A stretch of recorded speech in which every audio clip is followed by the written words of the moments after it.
And at the time, as a young child at 8, I didn't understand all the jokes or anything that was really happening. I could follow the storyline, but there was something about Night Court that has stayed with me all this time.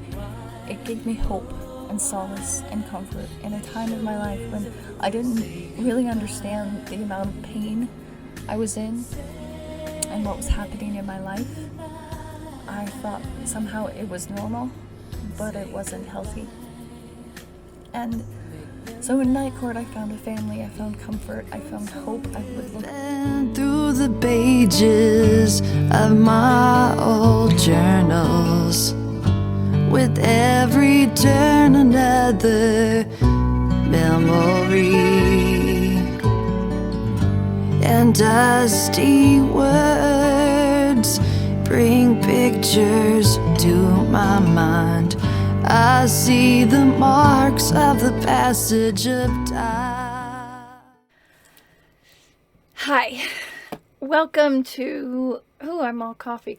I just recorded a audiobook segment of the Mary Tam Chronicles that I've been doing on the Timekeys Channel, where I speak in a British accent. It's a pretty cool little series. I read this book of hers, and then I read her previous book, First Generation, and I read excerpts. She played Romana on Doctor Who, if you don't know. So I read excerpts from it that were about her time on Doctor Who or in conventions and such. And it's been a really interesting journey as I played her on our version of the Doctor Who fan fiction. And then she was the first Romana, and she was the one that really inspired me to write my version and to play that, and then just to read it. So I've been doing that. My voice is a little harsh. I have to go out in a little bit, so we'll see how much of this I can get done before I have to leave.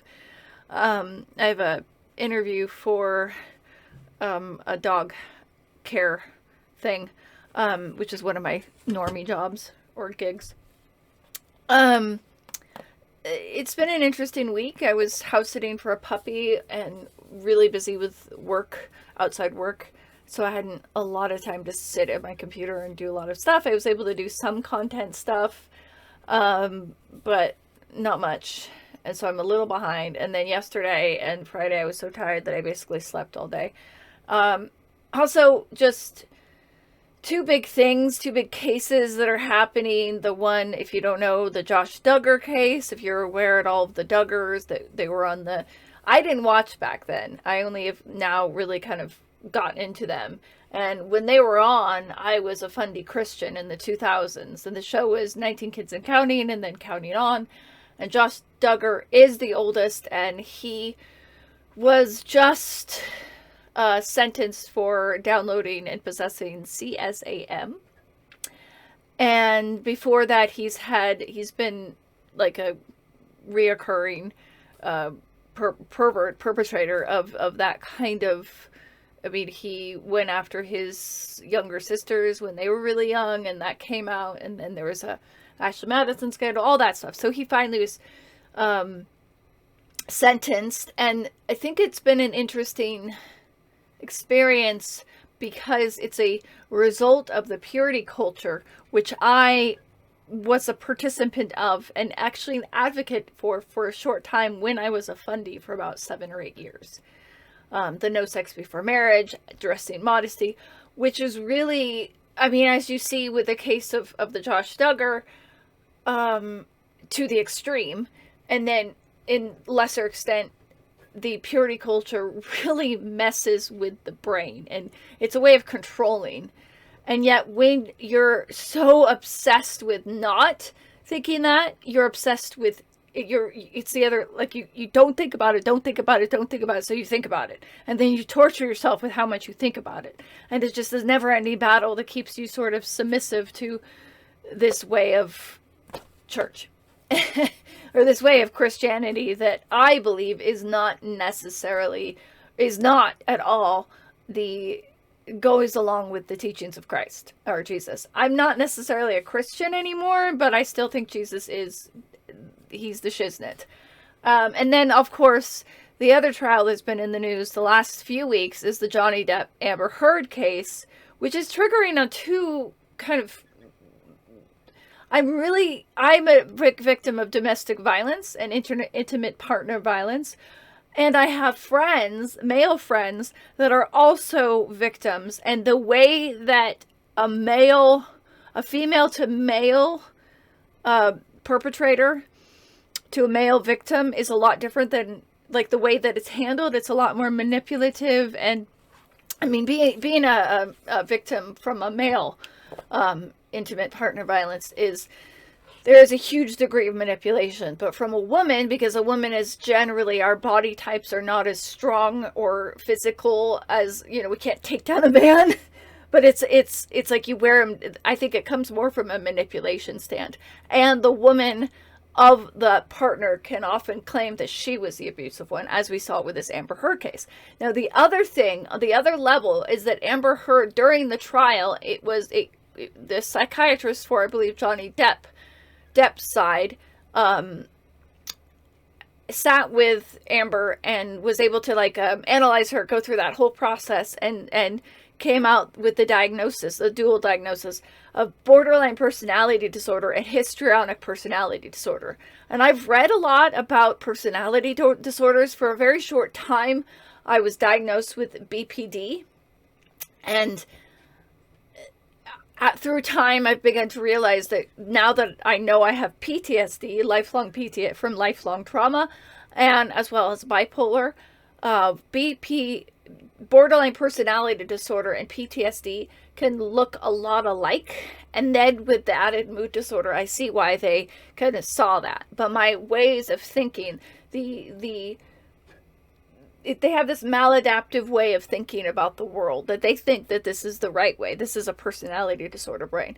However, from my studies, I want to note, and I'm going to be writing a blog about this particular case from both sides. Person with borderline personality disorder and histrionic personality disorder has a conscience and is able to know right from wrong, but they're dealing with a lot of pain, a lot of reactions from their past, from their history, that causes them to do things and act out in ways that are violent, emotionally, physically, the emotional mood swings, all in that.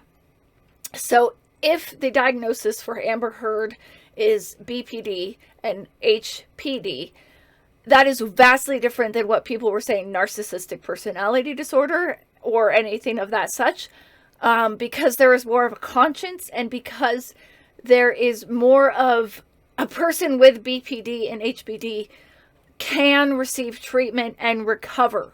It takes a lot of work, but they can, and they are more apt to go into recovery than someone with NPD. NPD does have a conscience. I mean, they're more of a conscience than antisocial personality disorder or sociopath or psychopathy. Is that the right word? I don't know. It doesn't matter. But they're less apt to admit it. So I think that's a distinction, and I think I can now have compassion for Amber. I believe that she is guilty of defamation of Johnny Depp, and that's really what is on trial here. And so I believe that. We'll see what happens with the jury and everything, but I believe that, and that should be kind of stricken down. I believe that from this, her acting career is going to kind of plummet. I don't know if she's ever going to get it back, but her life isn't over. If she really does have BPD and HPD and chooses to actually go into recovery, she could turn her life around and live a much more productive and beautiful life, even if she doesn't have her movie career. So for both of them, I hope that they get that piece. And then on the other thing is having a male victim of intimate partner violence, such as a high profile name of Johnny Depp. I think it's really such an uplift for my male friends that are intimate partner violence victims, so they can say, yes, we are also victims, and this is how it looks. So maybe in a way that's Johnny Depp's biggest role and the best reason that he's been in this position all his life. It has all come to this, that he can be this advocate for, victims of intimate partner violence in this way. And then I think with the act, I believe there was still intimate partner violence from Amber to Johnny Depp, but I think that it's quite different now with the diagnosis of BPD and HPD and not NPD, narcissistic personality disorder, because there is a conscience and because the anger and the emotional instability is coming from a different place. Anyways, I have to go out in a little bit, so I might have to come back to this and do some kind of switch of the editing, so whatever. Okay, so this is a little bit, I'm just going to read this one from September 14th, 1992.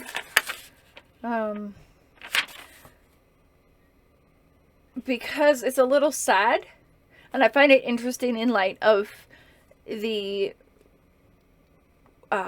fact that there is going to be a reboot coming out soon for this particular TV show. Dear Diary, an end of something great is coming soon.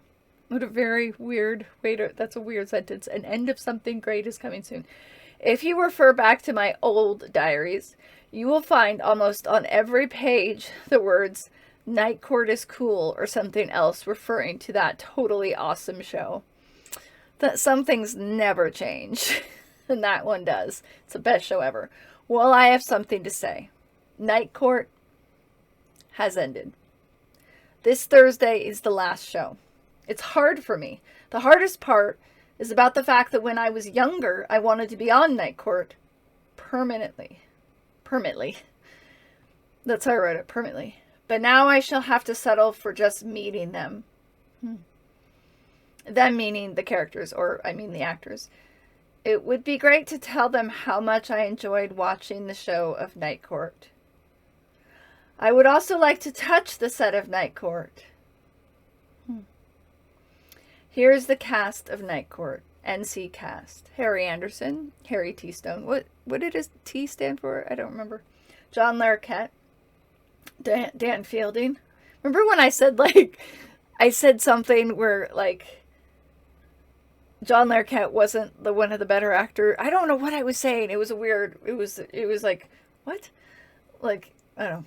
Like Harry and Marky, but John was okay. I was like, no, he's the reason I became an actor. He's talented AF. Marky Post equal Christine Sullivan. Richard Mole equals Bull Shannon. And I spelled Mole M-U-L-L, and it's actually M-O-L-L, but I always get that confused because his name is Bull. And his name is actually Nostradamus Shannon. Nostradamus Bull being his nickname Shannon. What I really like about that is that they were going with this wise fool character, because he was so dim-witted, and yet he came out sometimes with these profound things. So there was this wise fool theme, and I that's really beautiful, and that shows the depth of the characters of Night Court, of the writers, of how they thought of the different ways that these characters could weave in and out of each other's lives. And I think that that's amazing for me, that how impactful this show was in my early years on my writing style, and also as an actor, John Larroquette, and also with the archetype of the father, Harry Anderson. Marsha Warfield, respect. Rosalind Warfield, respect. Charles Robinson. Macintosh Robinson? Was his name Macintosh? I wonder... Or was it just Mac? Macintosh. Was he was a computer. He was the first, Alexa kind of character, but he was, in the shape of a man. No. That was go a whole different way with Night Court. It was like a sci-fi comedy courtroom. Others include, they were just in there for a while, and I didn't even include all of them. Ellen Foley, Billie Jean Young, Karen Austin, Lana. I'm trying to remember what her last name was. Lana. She was only in there for one season. Billed for one season, but only had 3 shows, and then the rest she wasn't in it. And I found out later that this was the first season that she was there. She had, I think, Bell's palsy, and it was really interfering with her work. So they brought Mac in. which I think really helped the scene. She was great. I don't want to put her down, but for 2 reasons, I think it was good to have Mac there. 3 reasons. Number 1, Charles Robinson was amazing, and he should have been there. And he worked like really well with the rest of the cast. Number 2, Harry Anderson starting out having to deal with the absurdities that were Bull Shannon and Dan Fielding. Like, they weren't equals. They had these weird quirks, and he had to deal with them, and he didn't have a buddy. So when they brought Mac in, it was like Harry took a sign. He was like, oh my god, a normal guy. This is my buddy that I could, spar with, and then Matt could sort of take a Bull while Harry took the Dan, or vice versa, or they could work together to kind of to navigate this. And then on top of that, Mac was even, quote, more normal than Harry at times, and he was really the glue that held it all together. He was amazing. So that was that. And then was there another reason? What was the other reason? I guess that's it. Florence Hallop, Flo, Selma Diamond, I forgot her last name, and then she was Selma Hacker, and then Phil and Bill, which was played by the same guy. It was a long story. Phil was like the homeless guy, and then Bill was his rich, like, twit or something. I'm getting to that. I'm watching the show slowly. Buddy, the guy that starred on the original TV show of the Addams Family? That's him, only old! That's what I said. Yours truly, Your Honor. P.S. Court's adjourned. So I just find that interesting in light of the fact that that Night Court is very soon going to have a reboot. Night Court, the sequel, with a new cast, and the new cast member is played by Melissa Rauch, the judge, Abby Stone, the so-called quirky daughter of Harry Stone. And I mean, that's like, there's all these sort of feels. There's like, I'm excited, but I'm also jealous because that's all I ever wanted. And I wish that I had gotten my STD together, or not STD, like stuff to do, but put a different word in stuff. Or my just shiznit together, because there could have been, they were casted that character and I could have maybe boom in, but I didn't. It was COVID. There's a lot of weird stuff going on. I don't know. It's just all these real feelings, and then there's the feelings of what I'm going through with my own family history, and thinking about how all of that involved and the trauma related to that, and how it affected all my life today, and the PTSD that came from it, and then being an early child and looking at Harry Anderson and being like, that is my father, and just trying to process all of that. The recent deaths of Marky Post and Charles Robinson, and I never got to say to any of them, really, I never got to meet those 3, specifically Harry, and tell him what he meant for me, because I think there was so much of my life that I was just sort of controlled or silenced to just fall in line and do the opposite of what I wanted to do with my life, which was what I'm doing today, which is kind of be a little outside of the realm of society and yet thrive. I never saw the point of like normal day-to-day life, get married, get a job, go to college, all that stuff. I just always thought there's got to be more than that. And yet for so long I was sort of squished and pushed into just like obeying this way of life and what other people wanted for me, that had got in the way of really doing what I wanted and pursuing, what I wanted, and then having the church that was like, push everything aside that is of the past and only focus on what Christ has made you a new creature. Just focus on that. Forget all your past. You can't forget your past. That's a part of you. You can't live there, but you have to kind of embrace it, because it's going to tell you things about your life. At least it's going to tell me about my life that I've always wanted, that I want to make true for my younger self. As I read these journals, as I spend time with them, it's almost as if I'm healing my childlike self, and hearing what she had to say and bringing them out, sorting through them, finding healing today, finding wholeness, and be able to finally move forward. So with that, I'm going to close. If you have any comments about, if you had experience in your childhood that you lost something that was dear to you that you've never really felt that you could address or look at, please comment below. And thank you for watching, and we will talk later. I've always been in love with you. I guess you've always known it's true. You took my love for granted. Why, oh why? The show is over, say goodbye. Say goodbye. Say goodbye. Make them laugh. It comes so easy when you get to the part where you're breaking my heart. Hide behind your smile. All the world loves a clown. Wish you well, I cannot stay. You deserve an award for the role that you play. No more masquerade. You're one lonely star. I've always been in love with you. I guess you've always known it's true. You took my love for granted. Why, oh why? The show is over, say goodbye. I've always been in love with you. I guess you've always known it's true. You took my love for granted. Why, oh why? The show is over, say goodbye. Say goodbye. Say goodbye.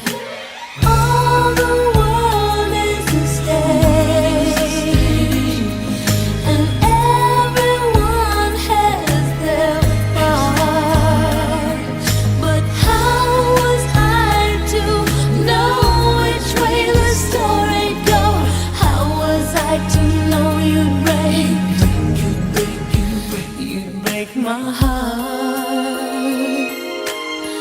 I've always been in love with you.